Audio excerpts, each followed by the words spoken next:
Capítulo 8. Eu sou GV. Há pontos de inflexão em nossa vida que são resultados de caminhos que tomamos de forma completamente despretensiosa. Este é um deles. Em 2015, eu recebi um grande reconhecimento nos meios de comunicação. Uma respeitada empresa de consultoria de RH, a CIA de Talentos, do grupo DMRH, fez no Brasil uma pesquisa com 67.896 jovens brasileiros entre 17 e 26 anos com a seguinte pergunta aberta e espontânea: qual é o líder mundial que você mais admira? A pergunta era tão aberta que o jovem poderia responder dizendo o nome do seu pai, de um professor, do tiririca, do político preferido, empresário e até mesmo jogador de futebol. Na hora em que a lista dos 5 líderes mundiais mais admirados pelo jovem brasileiro foi publicada em vários meios de comunicação, eu fiquei realmente sem palavras. Veja aqui a lista. Em primeiro lugar, Barack Obama. Em segundo lugar, Flávio Augusto da Silva. Em terceiro lugar, Bill Gates. Em quarto lugar, Papa Francisco. Em quinto lugar, Jorge Paulo Lemann. Nunca imaginei que ficaria na frente do Papa em qualquer lista de popularidade ou admiração que pudesse existir, especialmente em se tratando de uma pergunta aberta e espontânea feita para mais de 50 mil jovens. Eu tinha trabalhado por 18 anos, começando do zero, sem participar de programas de TV, sem estar exposto em eventos sociais ou no meio político. De onde viria tal expressão pública com esse nível de penetração nas camadas mais jovens e críticas do Brasil?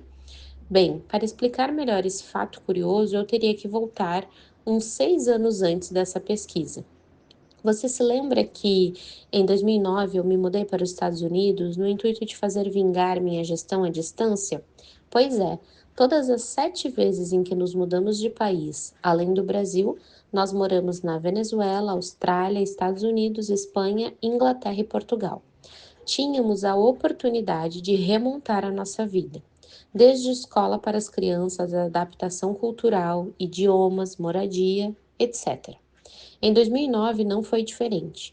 Logo, assim que chegamos em Orlando, além de toda a adaptação necessária, mais uma vez, eu queria muito fazer dar certo a tal gestão à distância e não medir esforços, porque eu sabia que, se algo desse errado, eu teria que retornar ao Brasil, o que nunca foi um problema, mas jamais gostaria de ter que retornar por fracassar de novo.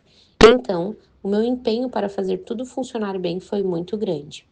Em 2011, com o modelo de gestão já consolidado, os resultados foram eloquentes e experimentei um tsunami de crescimento numa ordem de mais de 50% ao ano, o que para uma empresa madura, com mais de 15 anos de existência, é considerado excepcional.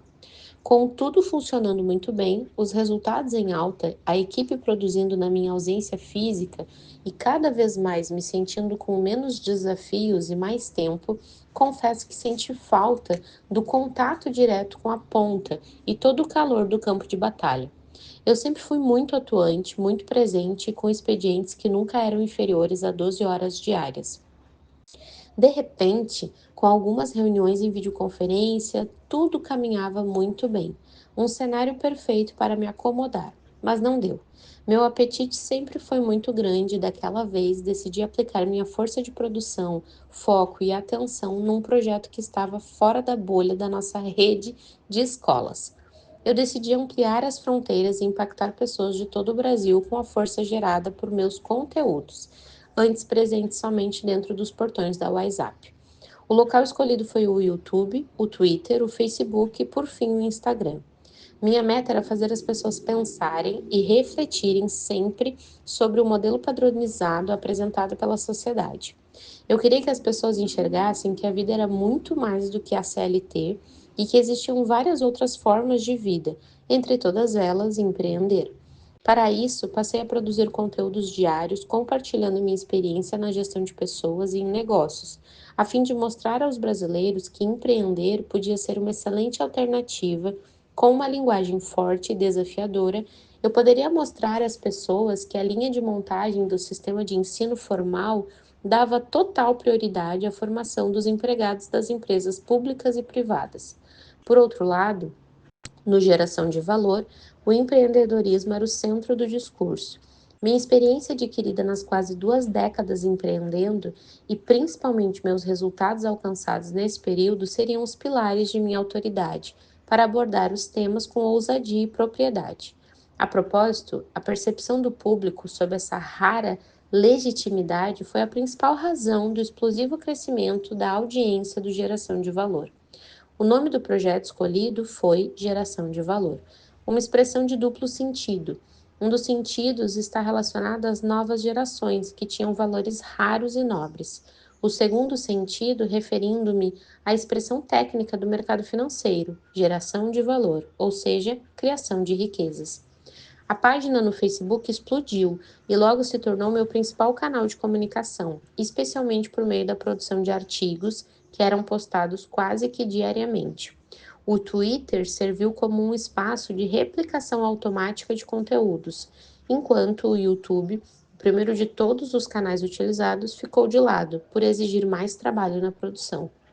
Ainda assim, aos poucos, os poucos vídeos atingiram mais de 15 milhões de visualizações. Rapidamente, mais de 5,5 milhões de pessoas passaram a seguir os perfis do Geração de Valor, que mantém uma média de mais de 20 milhões de impactos por semana. Sem qualquer pretensão de alcançar números tão expressivos para conteúdos que não estavam relacionados a piadas ou a mulheres seminuas, no ano de 2014 eu já era frequentemente abordado por pessoas nos aeroportos, shoppings e até na rua, porque diziam me conhecer da internet e logo sacavam seus celulares prontos para tirar uma foto. Esse reconhecimento do público explicava a pesquisa da Cia de Talentos, que me colocou mais pop que um dos papas mais pops de todos os tempos, o Papa Francisco. Essa pesquisa coincidiu com o primeiro livro que escrevi e que se tornou naquele ano o livro de negócios mais vendido no Brasil. O mesmo fenômeno em vendas ocorreu com os 2 livros que lancei nos anos seguintes. Aliás, com o resultado de mais de 700 mil livros vendidos, meus direitos autorais renderam uma boa grana que foi doada para projetos sociais reformando escolas do sertão do Sergipe. A venda da WhatsApp, a compra do Orlando City, a construção de nosso estádio e a recompra da WhatsApp foram acompanhadas por milhares de pessoas, como que num reality show, potencializando os resultados de minha gestão e de minha iniciativa como empreendedor. Como analistas de bolsa de valores que cobrem empresas listadas, o público acompanhou cada investimento torcendo por mim, outros nem tanto, e comemorou cada sucesso alcançado de 2011 a 2018. Perdi a liberdade do anonimato, mas ganhei uma legião de amigos virtuais com quem me relaciono diariamente, dando conteúdos e recebendo carinho. São desconhecidos, mas que me veem como um íntimo participante de sua jornada de vida, através de livros, podcasts, artigos no jornal, charges no Instagram, artigos de Facebook e provocações no Twitter, que hoje em dia já tem seu conteúdo próprio. No final de 2018, criei a versão 3.0 do Geração de Valor, para fugir dos algoritmos das redes sociais que passaram a limitar o alcance das publicações orgânicas, quando muitos de nossos usuários passaram a não receber nossos conteúdos. Criamos o app Eu Sou GV, disponível para iPhone e Android, com conteúdos diários e gratuitos. Eu e um time de professores despejamos com mais liberdade o nosso material produzido em vários formatos. Em 2 meses, mais de 150 mil downloads foram feitos em mais de 102 países. Passamos a ter controle total dos dados, a notificar a nossa audiência e o principal, o engajamento com o nosso público aumentou exponencialmente. A meta para o primeiro ano é de 1 milhão de downloads. Se, por um lado, perdi alguma liberdade, por outro, os que me acompanham na internet se tornaram consumidores espontâneos de meus produtos.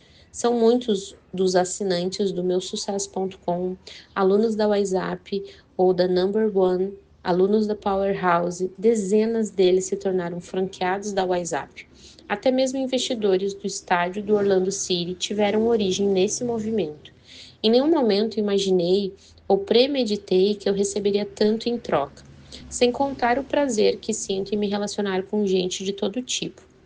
Às vezes ouvindo o que não quero, mas sempre mantendo foco em ajudar. Penso que minha sinceridade por tantos anos, percebida pelas pessoas, fez com que tenha feito por merecer a confiança que recebo das pessoas e que eu queria sempre corresponder e fazer por merecê-la. Em quase 8 anos, não foram poucos os depoimentos emocionantes de pessoas que foram fortemente impactadas com conteúdos do GV nos seus diversos formatos. Pessoas a ponto de cometer suicídio em estado de depressão profunda, sem esperança ou perspectivas, muitas vezes simplesmente porque não conseguiram superar frustrações ou porque não se encaixaram na linha de montagem oferecida pela sociedade. No fundo, o simples fato de ouvirem, mesmo de um estranho, uma linguagem de encorajamento aliada à apresentação de uma nova perspectiva que o empreendedorismo proporciona, abrem-se portas para novas possibilidades e a vontade de viver e de conquistar se renovam. Também há muitos casos de empresas que foram criadas e ideias que saíram do papel. Não é com pouca frequência que recebo mensagens de agradecimento de quem já colhe fruto de seus projetos. Não consigo imaginar ou quantificar o número de empregos e riquezas gerados. Isso seguramente é parte de uma remuneração indireta que recebo todos os dias. A propósito, eu costumo dizer que eu sou profundamente recompensado, não apenas financeiramente, pela divulgação de meus projetos, ainda que de forma orgânica e despretensiosa. A percepção de importância do trabalho que faço me dá um grande sentimento de que minha contribuição está muito além do que esteja relacionado aos meus interesses pessoais. Já é parte do meu propósito de vida e significado, o que me traz uma alegria que não se pode comprar em uma farmácia ou mesmo ser prescrita por um médico. Laboratório algum seria capaz de produzir uma droga capaz de me proporcionar o prazer de saber que o meu trabalho impacta milhões de pessoas, homens, mulheres, crianças que terão ao menos uma chance de viver melhor.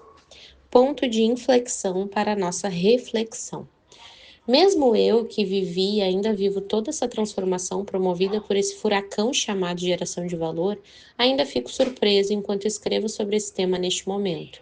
Fica evidente o impacto que todo esse processo causou em pouquíssimo tempo em minha imagem, catapultando minha expressão pública e resultados empresariais para outro nível. No entanto, é fundamental constatar que, se no momento em que eu estava mais ocioso em Orlando, em 2011, por estar finalmente tendo sucesso em meu projeto de gestão à distância, eu tivesse escolhido ocupar o meu tempo vago com atividades voltadas para mim mesmo, para o meu próprio prazer, o que seria merecido depois de quase 2 décadas trabalhando arduamente, nada disso teria acontecido. Ou seja, quando eu poderia ter gastado meu tempo para me acomodar ou curtir a vida, eu decidi continuar a produzir, pensando em colaborar com jovens que estavam dando seus primeiros passos.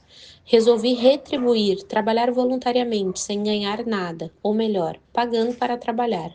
Mais do que isso, produzindo, escrevendo best-sellers, realizando palestras e doando todo esse recurso para nossos projetos sociais, como consequência que jamais imaginei. Tudo isso se reverteu e se reverte para mim de forma brutal. Na realidade, essa é a forma que escolhi de curtir a vida. Quanto mais faço de forma despretensiosa, percebo que mais recebo de volta. Sendo assim, no dia em que eu decidi criar o Geração de Valor com a finalidade de colaborar voluntariamente com jovens através do meu conhecimento e experiência empresarial, um grande ponto de inflexão se formava bem diante de mim. Não tinha a menor ideia da dimensão que tudo isso tomaria. Tenho a consciência de que ajudei bastante, mas não posso negar: quanto mais eu dou, mais eu recebo.